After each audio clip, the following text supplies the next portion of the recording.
Hey, what's going on, everyone? Thank you for tuning in and checking out the video. So this video is going to be a special edition giving out my 2014 boxing awards. So another good year of fights. I enjoyed a lot of the boxing matches. We had some upsets. We had some fight of the year candidates. We had some good fights just in general. And throughout the last couple of months, we've had some excellent fights going on. And I hope you guys enjoy my boxing award show. So let me first start off with my first award, which will be Trainer of the Year. And by the way, guys, I will have all these at the end of the video.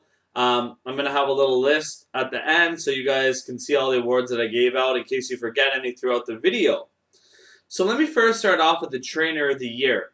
My Trainer of the Year would be Freddie Roach. Freddie Roach had the upset of Miguel Cotto over Sergio Martinez. Miguel Cotto dominated Sergio Martinez throughout that fight and shocked a lot of people, including myself. I picked Sergio Martinez in that matchup, and Miguel Cotto came out and put on a boxing clinic, and he looked very good in doing so.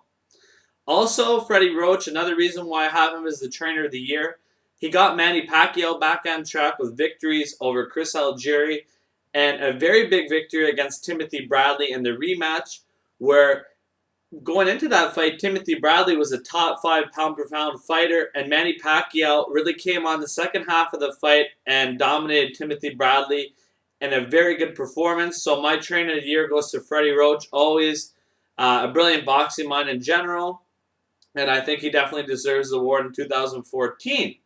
Now, my next award is going to the Upset of the Year. Now, this category is a tough one because some people would consider Kell Brook an upset over Shawn Porter. A lot of North American fans that know Kell Brook. Also, you have the victory Miguel Cotto had over Sergio Martinez. Some people can say that is the upset of the year. My pick, though, for the upset of the year would have to be Chris Algieri versus Ruslan Provodnikov.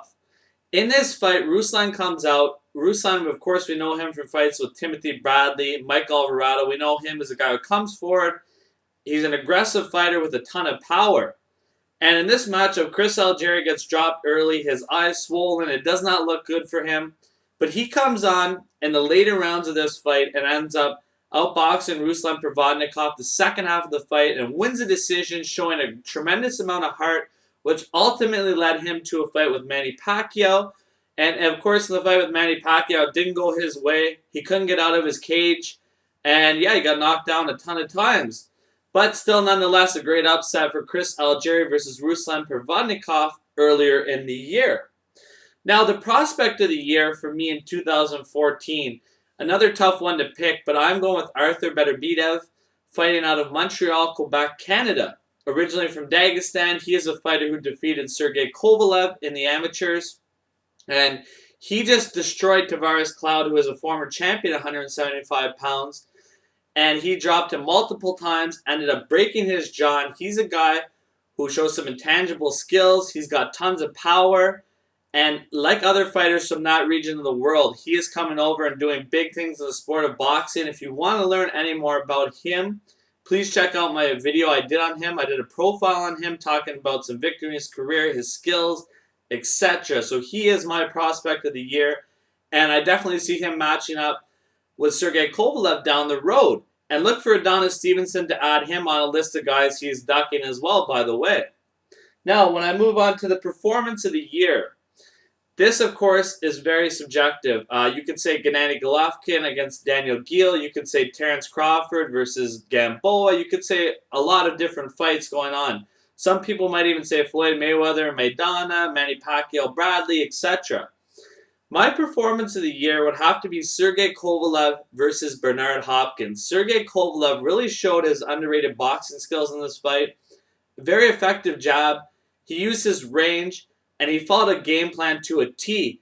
And he really dominated Bernard Hopkins, and that is very hard to do. Even with Bernard Hopkins' age, look at the track record of Hopkins. Look at how many fighters fall into a Bernard Hopkins type of fight. And Sergey Kovalev didn't do that. He really fought smart throughout the fight.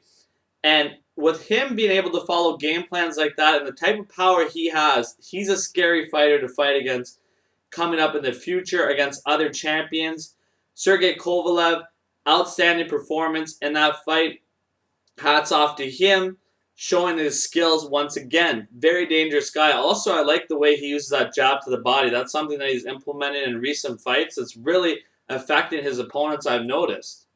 Now, when we move on, let's talk about the boxing personality of the year. For this award, I'd have to give it to Shannon Briggs. Let's go, champ. Let's go, champ. You hear this guy going crazy if you have this guy on Instagram all the time, going wild. And I have to give him the personality of the year. This guy, he stalks Klitschko the whole year. He gave me some excellent laughs throughout the year. You have the restaurant scene. You have when Vladimir Klitschko is paddling in the water and he comes up and knocks him off. This guy is just classic to me. He's hilarious. And then he goes over to Germany for Klitschko's fight. And he's got people going crazy yelling, "Let's go, champ." And last time I was on his website, he's even got the "Let's Go, champ" shirt sold out. So shout out to Shannon Briggs, the boxing personality of the year. This guy makes me laugh all the time. Funny as hell, that guy. Next award I want to give out would be the event of the year. Now, this is selective as well, but for me, this was a no-brainer in my opinion. Carl Froch versus George Groves 2 that went down at Wembley Stadium in the UK. 80,000 people. The entrances were electric. You had George Groves coming out on that little bus. Of course, he ended up leaving in a different way. But yeah, so that was an excellent fight, and that was one of my most hyped events of the year. And what an atmosphere. You never see things like that these days. People say boxing is dead, but 80,000 people, electric atmosphere. Truly something special if you could say you attended that event. And that to me is the 2014 boxing event of the year. Now, my next award I want to give out would have to be the knockout of the year. Another tough category. I almost gave it to Andy Lee for his knockout of John Jackson. That was vicious. My knockout of the year, though, is going to have to go to Carl Froch for his victory against George Groves. If you go back to watch that fight, close fight. Some people had George Groves winning up to that point. Some people had Carl Froch winning. All of a sudden, a right hand comes out of nowhere, drills George Groves, and he was out for a second. Huge right hand. And that even caused people to start having their own George Groves pose. When he was on the ground, his leg went back. And it was just crazy, and that to me is the boxing knockout of the year. It's all selective though, guys. It's subjective to what you guys like. But I really thought that was, the big event, the knockout, Carl Froch, the animosity between those guys. I thought it was very cool, and let's hope we see Carl Froch come to the United States in 2015 for a big matchup. Carl Froch is a guy who brings it every time. I don't like the guy personally, but I love watching his fights. Now, let's move on to the fight of the year. In my opinion, the fight of the year would have to be between Lucas Matthysse versus John Molina. Also, shout out to Salido. He had an excellent fight. That was crazy. Same with Terence Crawford and Yuriorkis Gamboa. What a classic matchup that was. So very hard to pick, but I'm going to go with Lucas Matthysse and John Molina. Now, John Molina was definitely more game than I expected him to be in this fight. He came out, and Lucas Matthysse had to overcome some adversity. He got knocked down, and there was a total, I believe, of 5 knockdowns in that fight. And Lucas Matthysse ends up defeating John Molina in the later rounds of the fight, and just a brutal round. And it was a good stoppage by the referee, and Lucas Matthysse showed why he's called the machine by some people. He came out, and he's just a warrior. And it was 2 excellent fights between both of these guys. Hats off to them. I couldn't believe watching it. I was out of my seat. I was going crazy. Excellent event. Excellent fight. And much respect to both of those guys. Huge Lucas Matthysse fan myself. Win or lose, he puts on an exciting fight for the fans, and he's highly entertaining. Now, the next fight that I want to talk to you guys about, the next award would have to be the Fighter of the Year. This award now is going to be an interesting one because, again, you can make a case for multiple people. You could say Gennady Golovkin. You could say Terence Crawford. You could say Sergey Kovalev is another guy. Those are just some right off the bat that I hear a lot of people talking about when you're discussing the Boxing Fighter of the Year. Now, my Boxing Fighter of the Year would have to go to Terence Crawford. You look at what he did in 2014. Let me tell you, this is a guy who I've spoken very highly about in the past, and I think this guy's a future superstar. Very exciting fighter to watch, in my opinion. He's technical, and just got skills for days. I just see big things coming in the future for Terence Crawford. Now let's look back on what got him this award.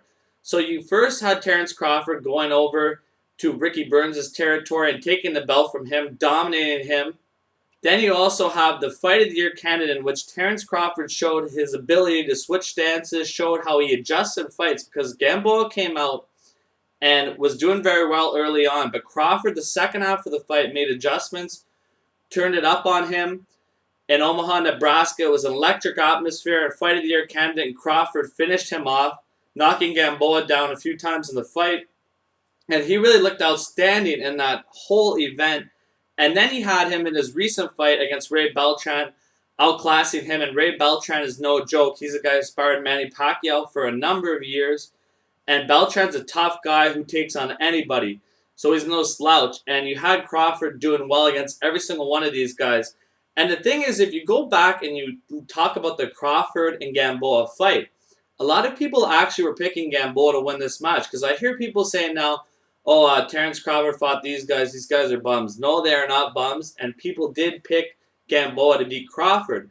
Just Crawford showed that he had too much skills and the size was too much of an advantage for Crawford in that matchup. But nonetheless, his skill sets beat Gamboa, even if they were the same size, just in my opinion.